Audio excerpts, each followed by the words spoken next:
On va enfin savoir qu'est-ce qui s'est vraiment passé dans l'épisode CrowdStrike qui a fait bugger le monde entier, les aéroports, les hôpitaux, les banques, les appels d'urgence, tout, presque toutes les industries ont été touchées par ça. Ils viennent enfin de sortir une root cause analysis d'où vient précisément l'origine du bug. Pour comprendre ce bug, il faut déjà comprendre le fonctionnement de CrowdStrike Falcon, qui est le programme qui tournait sur toutes ces machines qui ont tous blue screen en boucle. Ce qu'il fait ce programme, c'est qu'il surveille tous les événements qui se passent sur la machine. Donc ça peut être la création d'un fichier, la création d'un processus, d'un nouveau thread, la modification d'un fichier, tout ce que les programmes font sur la machine, et il regarde qu'est-ce qui a l'air bizarre ou pas, et quand ça a l'air bizarre, il va y prendre des actions ou pas. Plus précisément, ça s'appelle un EDR, c'est un espèce de type d'antivirus pour simplifier, un petit peu plus avancé. Il va pas simplement regarder une base de données et de fichiers pour savoir si c'est un virus ou pas, il va analyser le comportement du système et de tous les processus sur le système pour savoir s'ils font des trucs suspects ou pas. Et donc pour pouvoir faire ça, ce programme CrowdStrike Falcon, il est installé en tant que kernel driver. Ça veut dire qu'il a un niveau de privilège encore plus élevé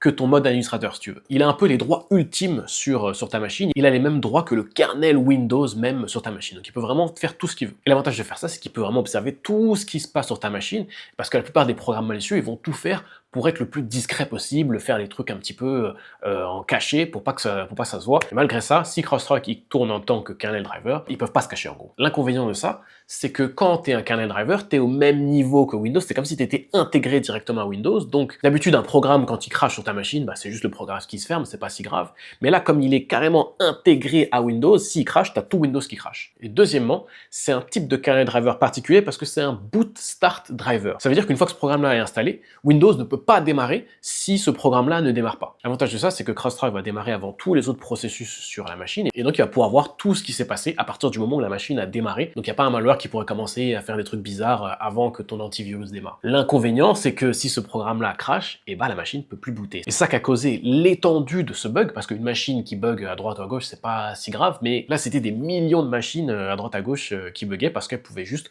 plus redémarrer. Et donc on peut se dire comment c'est possible que Microsoft laisse faire ça, des programmes qui s'installent et qui foutent le bordel sur mon ordi. Et justement Microsoft, ils ont une certification pour ça, pas une certification que les gens peuvent passer, mais une certification logicielle qui s'appelle le WHQL pour Windows High Quality Labs, qui est en gros un laboratoire chez Microsoft qui va prendre ton programme, ton kernel driver, et il va l'inspecter, ils vont le tester, ils vont faire toute une tas de panoplie de tests pour s'assurer que ton programme il est solide, il marche bien, il bug pas, il crache pas dans toutes les conditions. Une fois que ça s'est validé, ils vont le certifier, ils vont donner un certificat qui fait que les gens vont avoir le droit de l'installer sur sa machine parce que c'est un programme qui est validé par Microsoft.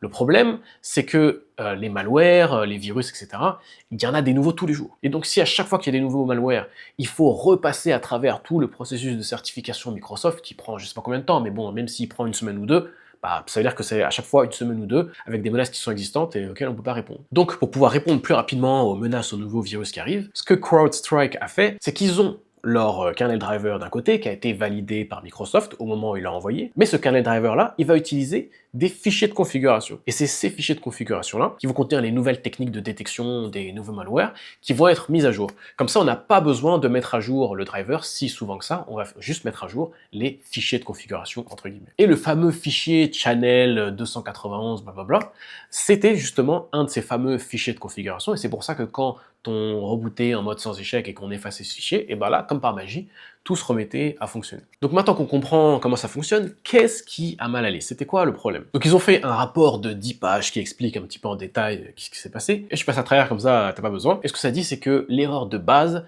c'est que ces fameux fichiers de configuration, il y a un endroit où il donnait 21 champs différents à vérifier, sauf que le kernel driver en lui-même, il donnait juste 20 éléments. Et ce qui se passait, c'est que le programme, il allait vérifier chacun des éléments, 1, 2, 3, 4, 5, 6, jusqu'à 20, et quand il arrivait pour vérifier l'événement numéro 21, et comme il n'existait pas, ça déclenche une out of bound error, c'est-à-dire que ton programme, il essaie d'aller lire un espace en mémoire qui n'existe pas, qui fait pas de sens. Et quand ça arrive, et ben, le programme crash. Comme le programme est un kernel driver intégré à Windows, Windows crash, et comme c'est un boot start driver, Windows peut jamais redémarrer. Ce qui est intéressant dans les détails qu'il donne, c'est que ce bug, en fait, il est dans CrowdStrike depuis février-mars. Mais il avait encore jamais été déclenché, il a passé inaperçu pendant tout ce temps-là. Parce qu'avant ça, dans ce fichier, le champ numéro 21, c'était tout le temps un wildcard. Donc c'est un caractère spécial qui est un petit peu comme un joker, qui veut dire, bah, pour ce champ-là, n'importe quoi, ça ira.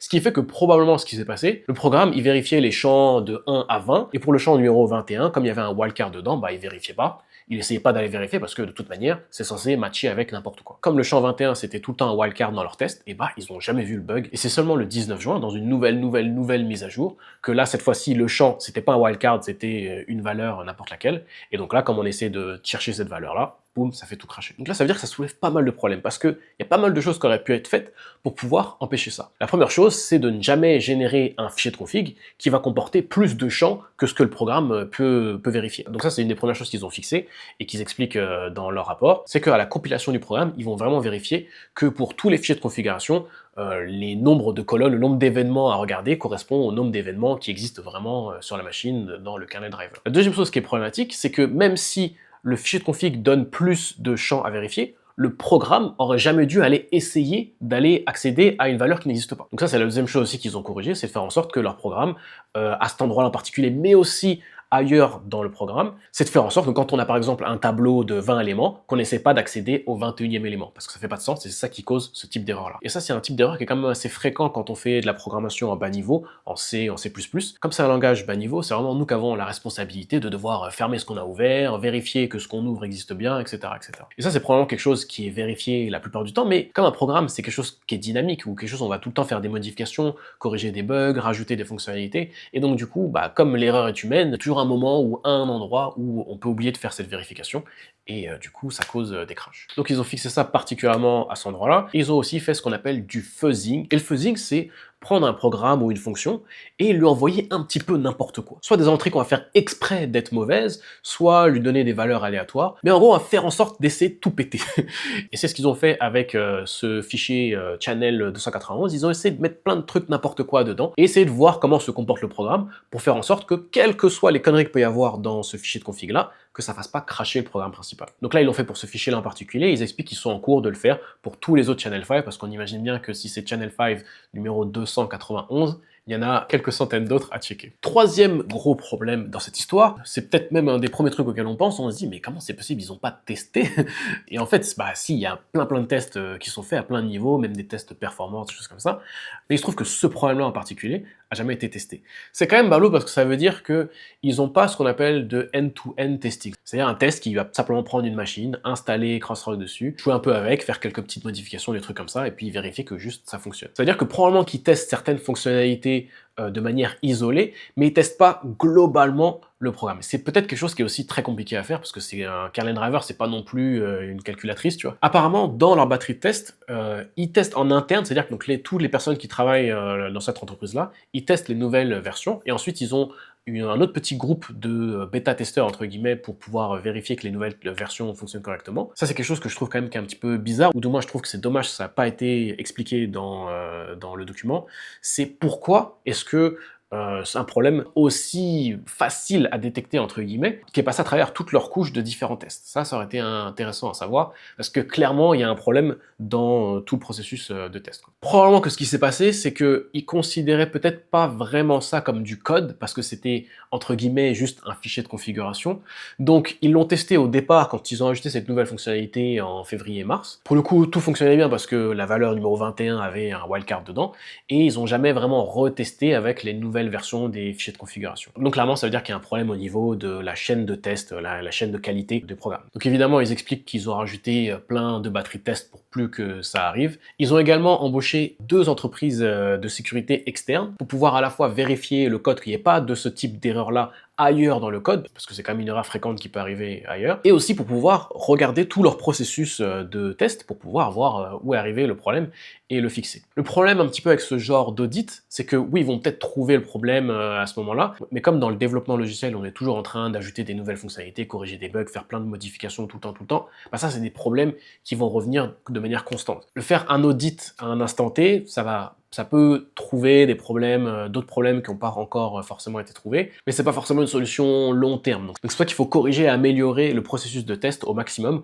pour pouvoir attraper ces erreurs, parce que c'est sûr et certain qu'elles vont revenir. Un autre problème, ou plutôt quelque chose qui aurait pu être mis en place pour pouvoir éviter ce type de problème, c'est ce qu'on appelle un déploiement en canary, ou du stage deployment. Et ce nom, déploiement en canary, ça vient vraiment du petit canari, le petit canard jaune. En gros, à l'époque, dans les mines, on savait pas trop comment mesurer le niveau d'oxygène, et quand l'oxygène devenait trop bas, les mineurs s'en rendaient pas compte avant que ça soit trop tard et personne n'avait le temps de ressortir et c'était une catastrophe. Donc ce qu'ils ont commencé à faire, c'est d'emmener avec eux dans les mines des petits canaris, les tout petits canards jaunes, hein. Et ces canaris, ils font tout le temps du bruit, ils sont là, tip, tip, tip, tip, tip. Et la particularité de ces canaris, en plus de jamais se taire, c'est qu'ils sont plus sensibles que les humains aux baisses de niveau d'oxygène. Et donc quand l'oxygène va descendre en dessous d'un certain niveau, le canari il va commencer à fermer sa bouche un petit peu parce qu'il est mort.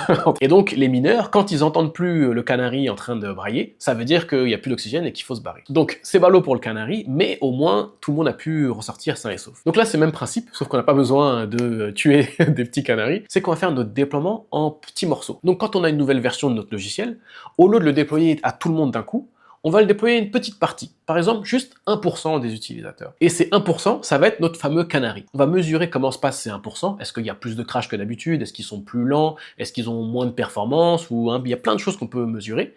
Et si toutes ces valeurs-là, elles sont normales, c'est-à-dire comme d'habitude, on va continuer le développement. On va déployer à 10%. Et à 10%, pareil, on va mesurer, voir si tout se passe bien, et on va attendre encore un petit peu plus de temps pour pouvoir le déployer peut-être à 50% et ensuite à 100%. De cette manière, si jamais il y a un problème, on va le voir assez rapidement. Si jamais c'est un problème qui affecte par exemple une machine sur 1000, là c'est quelque chose qu'on n'aurait peut-être pas vu en le déployant juste à 1% des machines, parce que ça fait juste pas assez de machines. Donc quand on fait la deuxième partie du déploiement à 10% par exemple, bon là il y a beaucoup plus de machines, donc on a beaucoup plus d'échantillons pour pouvoir voir si jamais ça cause des problèmes. À chaque étape on attend un petit peu plus longtemps, comme ça s'il y a des problèmes qui prennent un peu plus de temps à arriver, on peut les attraper aussi. Et donc avec cette technique, mais ça permet d'empêcher l'étendue du problème, comme on a vu avec CrowdStrike. Donc c'est quelque chose qu'ils ont aussi mis en place pour pouvoir éviter dans l'avenir ces problèmes-là. Ils ont aussi fait en sorte que les clients de CrowdStrike, donc les administrateurs système en gros, puissent pouvoir mieux paramétrer à quel moment sont faites les mises à jour. Parce que là, en gros, toutes les mises à jour ont été faites instantanément à tout le monde, et les administrateurs système n'avaient pas forcément assez de contrôle pour pouvoir choisir quand est-ce qu'ils font des mises à jour. Donc là, maintenant, tu peux choisir si tu préfères attendre un peu avant d'avoir les toutes dernières mises à jour. Comme ça, tu es peut-être un petit peu moins protégé, mais au moins, tu as le temps de voir venir si jamais il y a un gros problème. Et le dernier problème que ça soulève, qui est un petit peu plus global, qui dépasse peut-être un petit peu CrowdStrike, c'est est-ce qu'on a vraiment besoin de kernel driver? Parce que si on voit ce que ça peut causer, le fait que ça peut crasher des machines, les empêcher de rebooter, et qu'encore pire que ça, un kernel driver, CrowdStrike Falcon, c'est un programme qui est closed source. Donc c'est-à-dire qu'on ne sait pas ce qu'il fait. Il peut y avoir n'importe quoi dedans.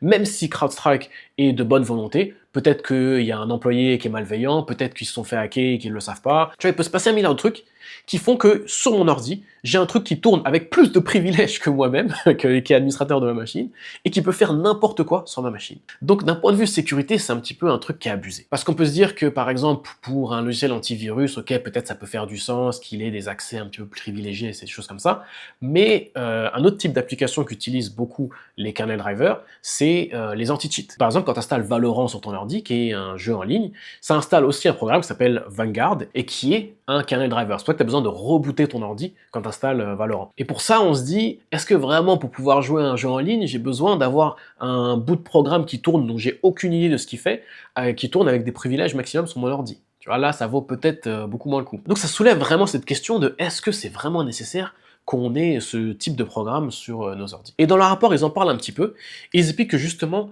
Windows a commencé petit à petit à mettre certaines des fonctionnalités qui sont disponibles juste pour les kernel drivers, à les rendre disponibles dans le userland. Le userland, c'est l'endroit où roulent les programmes normaux, comme Word, la calculatrice, Google Chrome, des choses comme ça. Et donc, quand un programme il roule dans l'userland, il n'y a pas tous ces programmes-là. S'il crash, c'est juste le programme qui crash, tu le redémarres et ça fout pas le bordel sur tout ton ordi. Ça n'empêche pas ton ordi de rebooter, etc., etc. Donc CrowdStrike, ils ont commencé justement à utiliser ces fonctionnalités qui sont dans le userland pour les enlever de la partie kernel driver, mais il y a encore plein de fonctionnalités qui sont réservées juste au kernel driver. Donc ça, c'est quelque chose qui vraiment doit venir de Microsoft.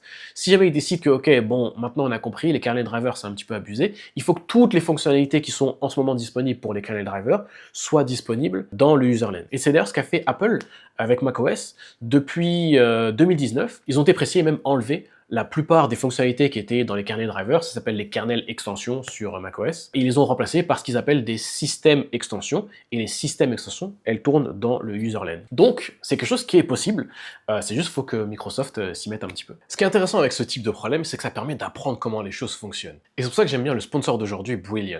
Et je kiffe parce que c'est visuel et interactif, et pour moi, c'est ça la meilleure façon d'apprendre. Il y a plein de sujets à découvrir, comme par exemple les bases de la programmation en Python, les réseaux de neurones, ou les modèles de langage, ou plein d'autres. Et moi, j'ai particulièrement particulièrement aimé la leçon sur les réseaux de neurones parce que c'est un sujet qui est assez vague et qui est jamais vraiment expliqué en détail sur comment est-ce qu'une machine fait pour apprendre ou pour détecter des images, par exemple. Et même si c'est pas quelque chose qui va forcément me servir dans la vie de tous les jours, à mon avis, le plus de sujets tu explores, le plus ça habitue ton cerveau à résoudre des problèmes de plus en plus difficiles. Si comme moi t'aimes bien comprendre comment le monde fonctionne, tu peux essayer gratuitement en allant sur brilliant.org/cocadmin, dans le lien dans la description ou même en scannant ce QR code avec ton téléphone. Et si ça te plaît, ça te donnera droit à 20% de réduction sur ton abonnement annuel. Donc voilà, maintenant tu sais tout ce qui s'est passé, comment, pourquoi et qu'est-ce qui reste à faire. Et c'est la fin du rapport, donc si t'aimes ce style de vidéo, je te recommande d'aller voir celle-là et on se voit dans la prochaine.